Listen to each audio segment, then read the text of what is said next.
नमस्कार मित्रांनो, तुला शिकवीन चांगला धडा. आजच्या भागामध्ये काय नवीन एपिसोड आला आहे तेच मी तुम्हाला सांगणार आहे.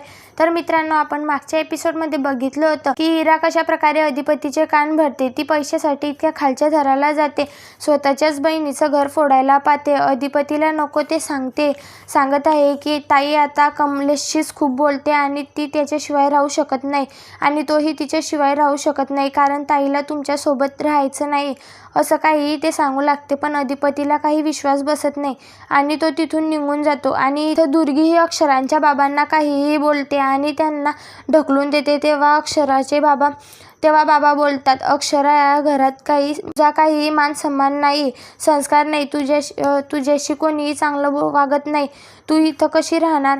मी तुला इथं राहू देणार नाही. तेव्हा अक्षरा बोलते, बाबा, इथं माझे अधिपती आहे आणि मी त्यांना भेटल्याशिवाय आणि त्यांच्याशी बोलल्याशिवाय या घरातून कुठेही जाणार नाही.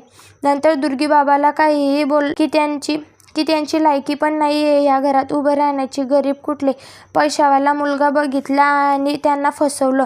दुर्गी अशीच बोलते. तितक्यातच अधिपती येतो आणि विचार करतो की अक्षरा इथं आहे तर इरा मला अक्षराबद्दल खोटं का बोलली. हाच विचार करत तो घरात जातो आणि दुर्गीला म्हणतो, मावशी, तू अशी काय बोलतेस अक्षरा आणि बाबांशी? आणि तिथं अधिपतीला बघून भूमेश्वरी खूप घाबरून जाते. तर मित्रांनो, तुम्हाला काय वाटते? भूमेश्वरीचं सत्य माहीत पडल्यावर अधिपती काय करेल हे आम्हाला कमेंटमध्ये सांगा. चॅनलवर नवीन असल्यास लाईक करा, शेअर करा, सबस्क्राईब करायला विसरू नका.